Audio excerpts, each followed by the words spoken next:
اب آئی ہے بات کہ عملی اقدامات کیا ہوں۔ اس شعور کو اجاگر کیا جائے کہ اللہ کے دین کو غالب کرنے کی جد و جہد فرض عین ہے۔ Nobody is exempt۔ یہی میں نے آپ کے سامنے بیان کر دیا۔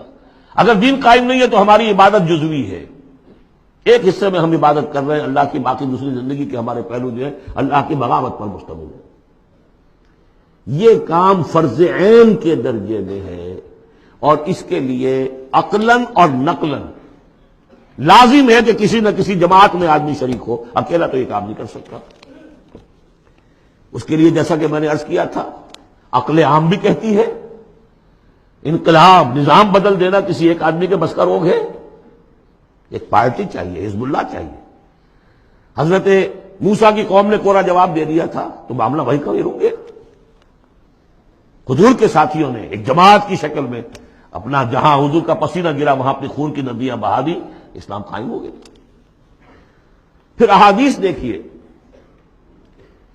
علیکم بالجماعہ، لا اسلام الا بالجماعہ، اور سب سے بڑی حدیث انی آمرکم بخمس، اللہ اے مسلمانوں میں تمہیں 5 باتوں کا حکم دے کر جا رہا ہوں، اللہ امرنی بہن، مجھے اللہ نے ان کا حکم دیا ہے، بالجماعت والسمع والطاعت والہجرت والجہاد فی سبیل اللہ۔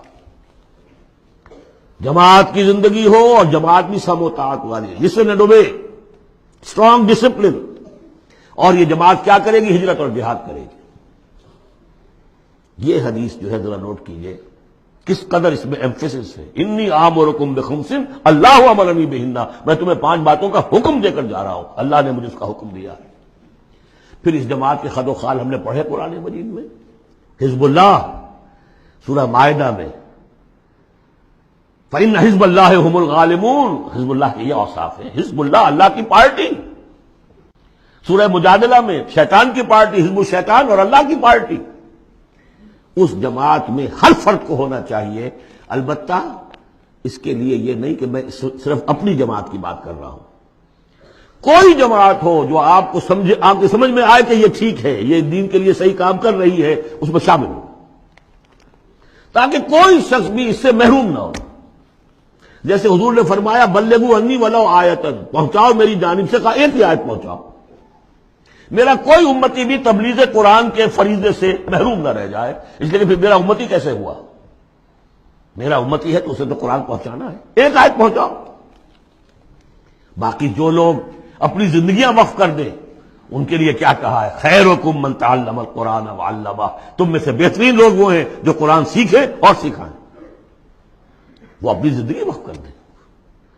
اس حوالے سے کسی بھی جماعت میں جس پر دل ٹھک جائے، اگرچہ اس کے 4 خصائص ضروری ہیں جو آپ کو تلاش کرنے چاہیے۔ نمبر 1، ڈکلیئرڈ ایم ہونا چاہیے اقامت دین، دین کا غلبہ، نتھنگ شارٹ آف دیٹ۔ کوئی جزوی بات، کوئی سماجی اصلاح، یہ سارے کام اچھے ہوتے ہیں، کوئی خدمت خلق کا کام بہت اچھی بات ہے، لیکن یہ کہ ہر شے کا اپنا ایک مقام ہے۔ جماعت وہ ہونی چاہیے جس کا مقصود ہو اللہ کے دین کا غلبہ، اقامت دین کہہ لیں، اسے غلبہ دین کہہ لیں، نظام خلافت کا قیام کہہ لیں، حکومت الہیہ کا قیام کہہ لیں، لیکن ڈکلیئرڈ ایم ہونا چاہیے۔ ان اصطلاحات میں سے کوئی استعمال کر لیجیے۔ نمبر 2، وہ ڈسپلنڈ ہونی چاہیے، سم و طاعت، آمرکم بخمس اللہ امرنی بہن بالجماعت والسمع والطاعت، ہجوم نہیں، منظم، ایک امیر سے ان کا عہد ہو اطاعت کا۔ نمبر 3، اسے اپنا طریقہ کار کلیئرلی اسپیل آؤٹ کرنا چاہیے کہ ہم کس نہج سے یہ کام کرنا چاہتے ہیں۔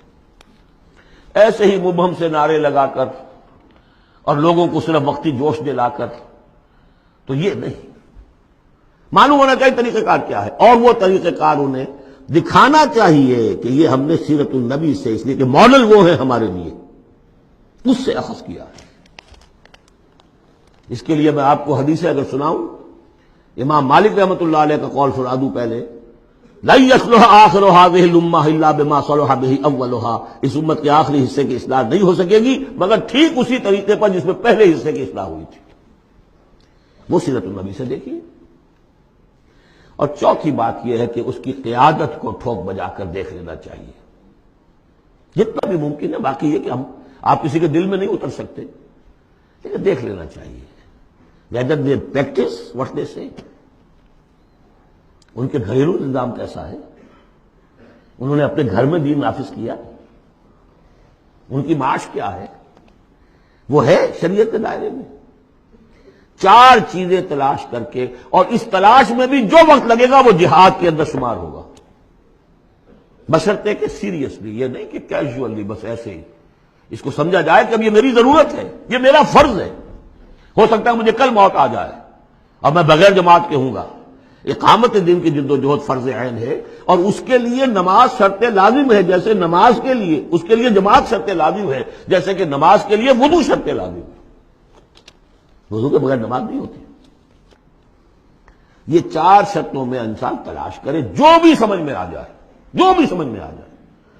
فاتقوا اللہ ما استطعتم. لیکن یہ کہ یہ معلوم ہو ہمارے ملک کی بھی بقا اسی میں ہے, اس کا استحکام بھی اسی میں ہے. یہ کشتی ڈوبتی ہے تو ہم ڈوبیں گے, یہ تیرتی ہے تو ہم تیریں گے. خالص دنیاوی اعتبار سے بھی سوچنے کی بات ہے. اور پھر یہ کہ اللہ کے ساتھ وعدہ خلافی کی اس سے کہیں زیادہ سزا کہیں مل نہ جائے. مشرقی پاکستان جب علیحدہ ہوا تھا کتنی بڑی سزا ملی تھی. 93,000 قیدی مسلمان قوم کا اس ہندو کے پاس جس پر کہیں 800 برس حکومت کی, کہیں 1000 برس حکومت کی. بھیڑوں بکریوں کی طرح انہیں ٹرکوں میں لاد کے لے کر گئے, جیسے ڈیرہ غازی خاطر بکریاں اور بھیڑیں آتی ہیں لاہور میں ذبح ہونے کے لیے. ٹائیگر جرنیل اور اپنا جو ہے پستول پیش کر رہا ہے, یؤتی الجزیۃ عن ید وہم صاغرون. اور اندرا گاندھی کو کہنے کا موقع ملا, we have avenged our 1000 years defeat. اور ہم نے 2 قومی نظریے کو بے آف بنگال میں غرق کر دیا ہے. پاکستان میں جس طرح بھارتی پکچروں کے ویڈیو دیکھے جاتے ہیں اور جس طرح وہ سنا جاتے ہیں پروگرام, وہ کالونائز تو ہم کر چکے ہیں. Bharat has already colonized Pakistan. Culture پر قبضہ انہوں نے کر لیا ہوگا تو بتایا کیا گیا آپ کے پاس. یہ سونیا گاندھی کا بیان تھا. تو غور کر لیجئے, ایک کام یہ کہ ہر شخص لگے سوچے یہ میری زندگی اور موت کا مسئلہ ہے, یہ میرے دین کا فرض عین ہے, یہ میرے اللہ کا حق ہے, یہ مجھ پر میرے رسول کا حق ہے, یہ مجھ پر پوری نوع انسانی کا حق ہے, یہ مجھ پر میرے وطن کا حق ہے, میرے ملک کا حق ہے, میری 400 برس کی تاریخ کا حق ہے. اور جو بھی خبریں دی ہیں محمد رسول اللہ صلی اللہ علیہ وسلم, ان سے بھی میرے اندر یہ جذبہ پیدا ہو جانا چاہیے کہ ان کی صداقت کو ثابت کرنے کے لیے تن من دھن لگا دوں. اب میں چند باتیں عرض کروں گا. جو میں نے کہا کہ یہ تو ہے کوئی جماعت آپ تلاش کریں, اور اس کے بعد بھی انسان آنکھیں کھلی رکھے, کان کھلے رکھے, غور کرتا رہے. ہے جو سجو کے خوب سے ہے خوب تر کہاں, آج شروع تو کر دینا, کسی میں شریک ہو جائے. اس میں یہ بات بھی عرض کر دوں کہ میرے نزدیک جماعت کی بنیاد جو ہے مسنون اور منسوس اور معصور, وہ ہے بیعت کا نظام. لیکن اگر بیعت کا نظام نہ بھی ہو اور وہ صرف دستوری جماعت ہو, وہ بھی مباح ہے, جماعت کے حق میں ہے, بشرطے کہ اس کا ڈسپلن مضبوط ہو. وہ 4 آنے والی ممبری والی جماعتیں سیاسی جماعتیں ہوتی ہیں. وہ جماعت جس کا ڈسپلن ہو, جس کا اخلاقی ایک معیار ہو,